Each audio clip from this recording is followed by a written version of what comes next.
everybody, and welcome to another installation of the AFHL video podcast series. As you can tell, I'm going to be doing this one alone.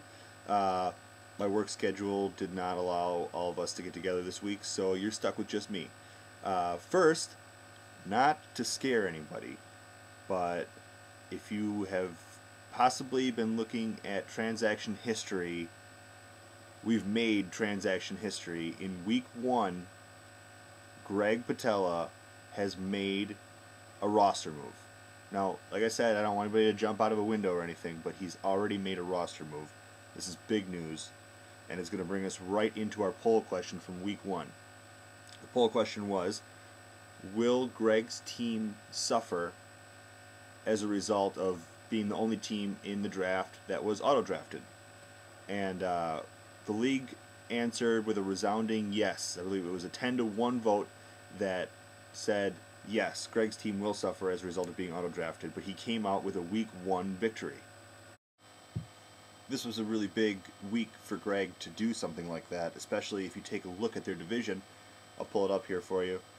You can see that despite the strength of his division, Greg was the only one that got a victory in week 1. Andy McFall did not get a win.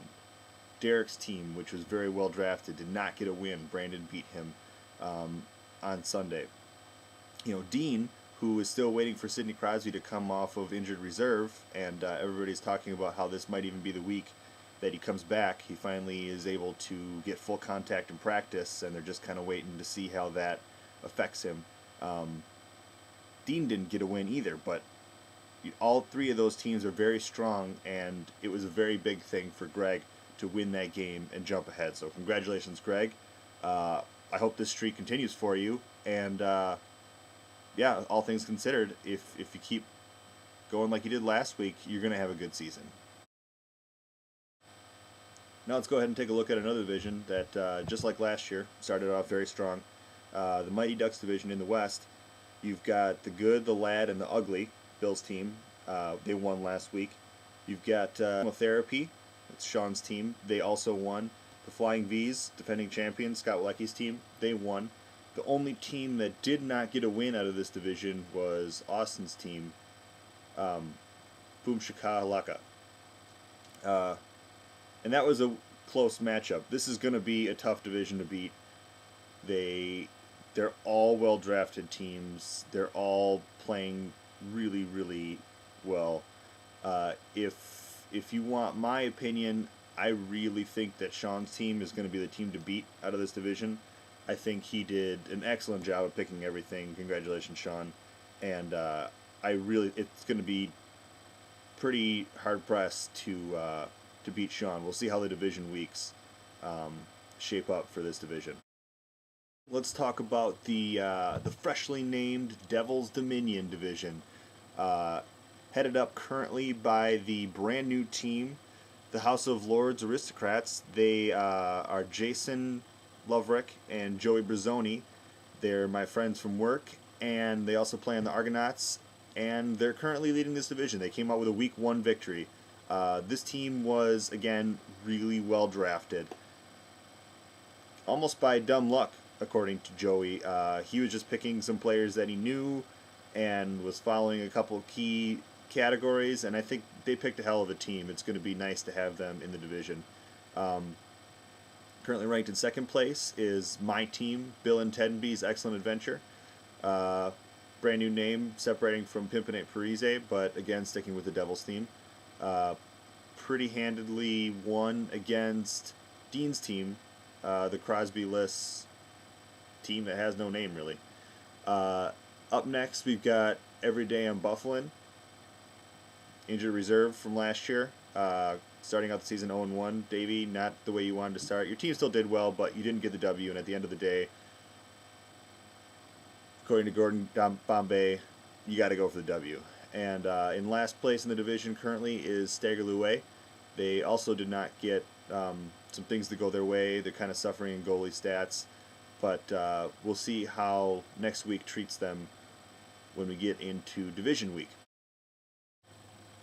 The last division we have to talk about today is the varsity division in the East, and this division by far is my absolute favorite one to watch.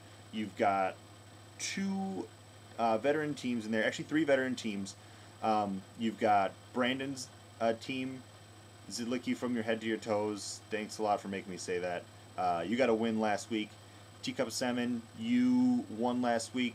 This is Steve Sampson's team. He's brand new to the league, but he is a fantasy powerhouse. He will just dominate the waiver wire and be picking up players. You can guarantee it. He did it in the AFBL, and he's going to do it in this division in the AFHL. You've got Kessel running 12 Parsecs. That's Tom Berth's team. Snuck in last year as a wild card into the playoffs. Was huge. I think he's going to have a really good team, considering that he only started halfway through the season last year. And you've got Kabi's team, which Kabi, you know that he's not going to have any problems. He's going to be fighting till the very end.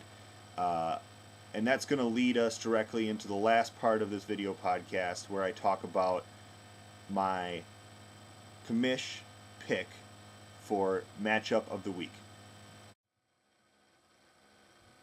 The matchup between Zidlicky from your head to your toes and Yip to be square is going to be monumental. These two teams have always been in the same division in all the fantasy leagues we've been in. There's always been confrontations, and usually they end in Kabi winning. But just looking at the stats, this week is going to be really, really close. I think both of these teams are really, really even, and it could be anybody's game. So it's going to be a really exciting game to watch in addition to yours. You probably are going to hear about it if you follow Talk It Talk at all.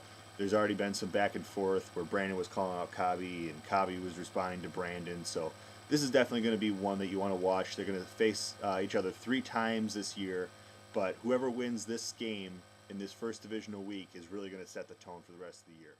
So that's going to